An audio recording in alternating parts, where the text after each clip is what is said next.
सभी को प्रणाम। और मैं पहली बार ऐसे किसी मंच पर आया हूँ कविता पाठ करने के लिए। मेरा रूटीन काम नहीं है। कविताएं लिखी हैं मैंने कभी कुछ भावनाओं में आकर के, परंतु उन्हें कभी ऐसे किसी मंच से आकर के पढ़ने का अवसर नहीं मिला। मैं बहुत आभारी हूँ आयोजक मंडल का, जिन्होंने मुझे आज इस मंच पर आकर के मेरी खुद की लिखी कविताओं को पढ़ने का मौका दिया है मुझे।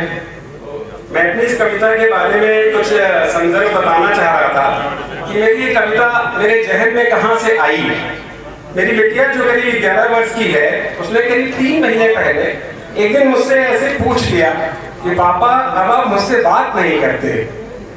कि ये बात मतलब मैंने सुनी, मैं तपाक से कोई जवाब नहीं दे पाया और अंदर अंदर में कुछ सोचने लगा कि सही कह रही है, मैं इससे ज्यादा बात नहीं करता, अपने में रहता हूँ, कभी कुछ और परेशानी कभी कोई और परेशानी।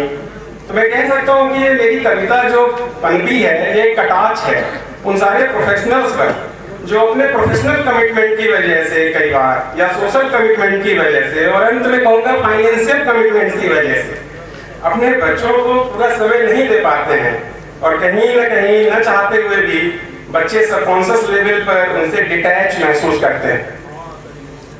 ये कविता कह सकता हूँ कि एक अपने खुद के ऊपर मैंने कटाक्ष की है।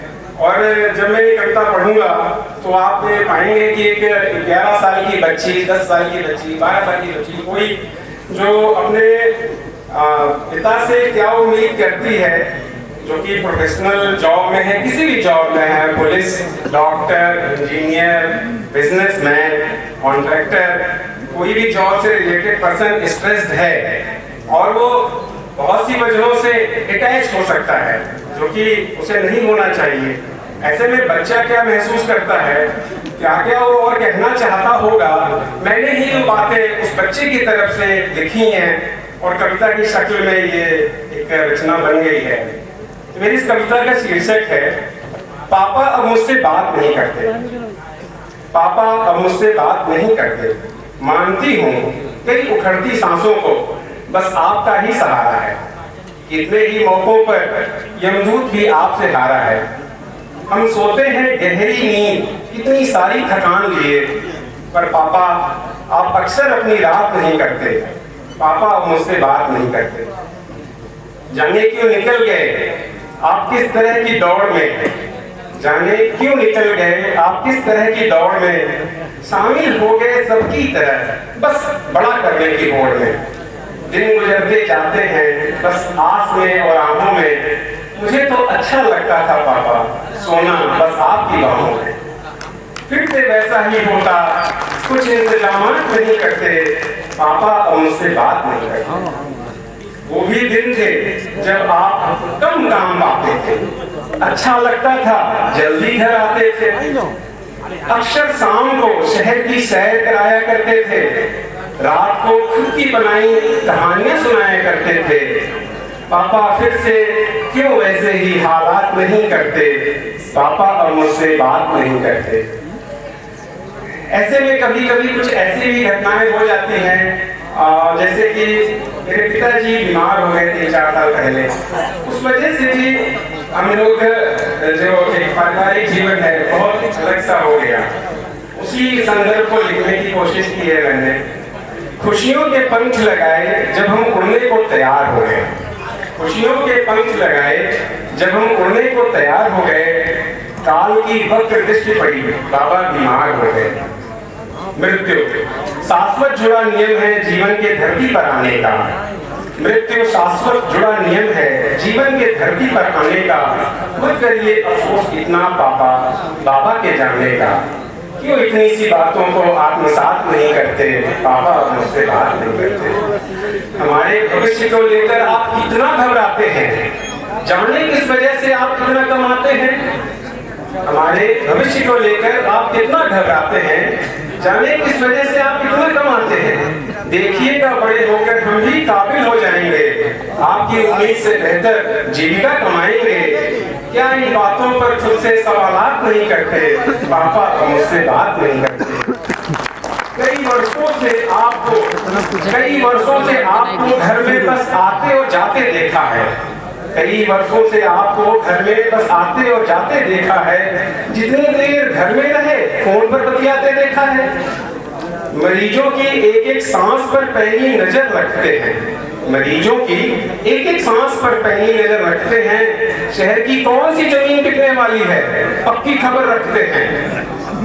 शहर की कौन सी जमीन बिकने वाली है पक्की खबर रखते हैं। पापा हमारी भी क्यों ऐसी ही मालूमात नहीं करते। पापा अब मुझसे बात नहीं करते। कभी सोचती हूँ मेरी ख्वाहिशों ने ही आपको मुझसे दूर तो नहीं कर दिया। ज्यादा और ज्यादा कमाने के लिए मजबूर तो नहीं कर दिया। पर पापा मैंने क्या कभी कोई चीज इतनी विशाल मांगी थी।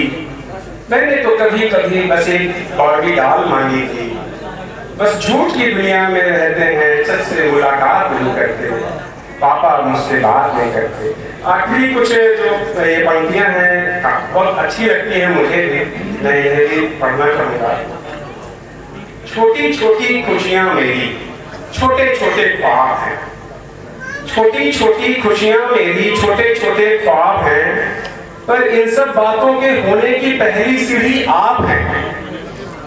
जीवन कम पड़ जाता है अक्सर कल भर की तैयारी में। इन लाइनों पे जरूर ध्यान दीजिए। जीवन कम पड़ जाता है अक्सर कल भर की तैयारी में। मत रहिए गुम इतना पापा दुनिया की दुनियादारी में। फिर से क्यों एक छोटी सी शुरुआत नहीं करते। पापा मुझसे बात नहीं करते। तो किसी भी ग्रेजुएशन कॉलेज में एक ग्रुप होता है। हम लोग यहाँ कहते थे हौसला। जो प्यार करते हैं लड़कियों से किसी भी अपने बैच की किसी लड़की से लेकिन कभी इजहार नहीं करते और बस प्यार ही करते रहते हैं। तो उनको हौसला नाम एक दे दिया गया कभी। Frustrated one sided lovers association. ऐसा ही एसोसिएशन मेरे भी मेडिकल कॉलेज में था। इलाहाबाद मेडिकल कॉलेज में मैं 97 बैच में गया था। और मैंने एक कविता लिखी जब मैं थर्ड ईयर में गया 99 में। तो थर्ड ईयर में जब हम लोग गए तो अचानक से मेरे बैच में पेयर बनने लगे, जोड़े बनने लगे। किसी लड़के ने किसी लड़की को प्रपोज किया और उनसे उनकी संगत हो गई और ये बातें रोज चर्चा में रहने लगी। चाय पे जब बैठते थे तो बस यही चर्चा होती थी क्या हो रहा है बैच में, कौन किससे जुड़ रहा है। इसी पे उस जमाने में 1999 या 2000 में मेरे दिमाग में ये कविता कौन थी जो मैंने लिख दी ऐसे। मेरे दोस्तों ने सुनी, बहुत अच्छी लगी, सभी को बहुत मस्ती करते थे सुनकर। अपने बैच को कभी नहीं सुना पाया, कभी कोई मौका ही नहीं लगा। एक बार एक सिंगर को सुनाया तो नाराज हो गया। उसने कहा कि तूने मेरे को मान करके लिखी है, हौसला मानकर उसको, तो वो बुरा मान गया। मैंने भी सुनाना बंद कर दिया। अभी जब रियूनियन हुआ था हमारे बैच का दिसंबर में, तब मुझे सुनाने का मौका मिला और अपने बैच को सुनाया मैंने 21 साल बाद की कविता और बहुत अच्छी लगी सभी को।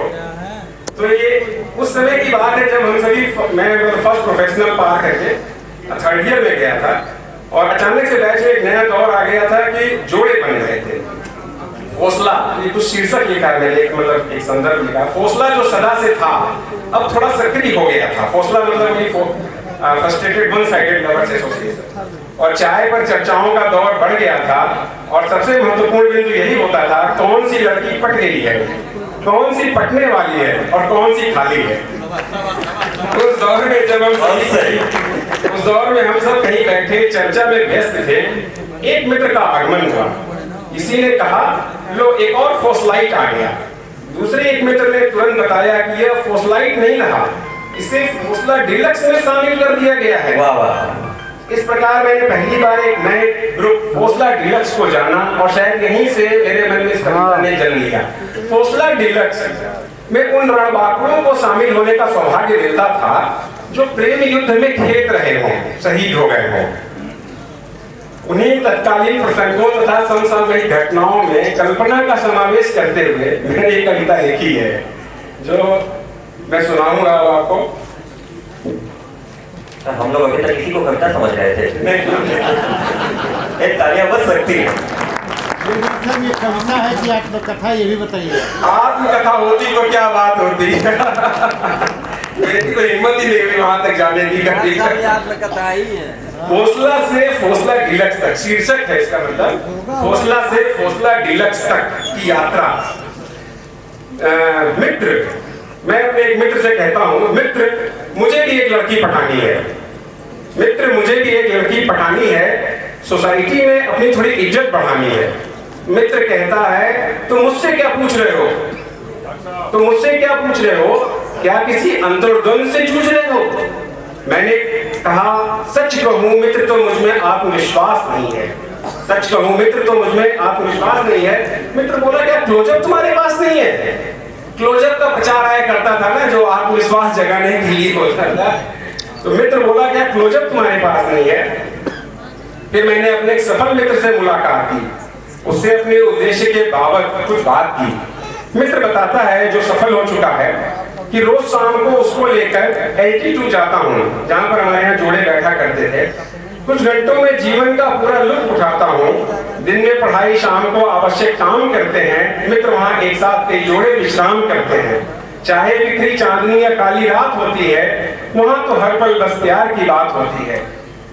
मित्र की इन बातों ने मुझे उद्वेलित कर दिया, कुछ कर गुजरने को प्रेरित कर दिया। मुश्किल यह थी कि किसी के दिल की कैसे जान पाऊं, मुश्किल यह थी कि किसी के दिल की कैसे जान पाऊं, क्या बारी बारी पूरे बैच की कॉल लगाऊं? मित्र मदद करता है जो सफल हो चुका है। अबे सुना है वो अक्सर तेरी बातें करती है, मुझे यकीन है वो मन ही मन तुझ पे मरती है। ये सुनकर मेरे मन में लड्डू लगे फूटने ऐसे, अंधे को मिल गई हूँ आंखें जैसे। दौड़ के पहुंचे जीएच गर्ल्स हॉस्टल, दौड़ के पहुंचे जीएच और लगा दी कॉल, कर दिया बयान एक सांस में दिल का सारा हाल। लड़की ने मेरा प्रपोजल रिफ्यूज कर दिया, मेरे दिल का बल फ्यूज कर दिया। अगली सुबह किस्सा चर्चाएं आम हो गया। अबे सुना है त्रिपाठी का काम तमाम हो गया, फला लड़की ने उसे कैंसिल कर दिया है, हमने फोसला डिलक्स में शामिल कर लिया है। हमने फोसला डिलक्स में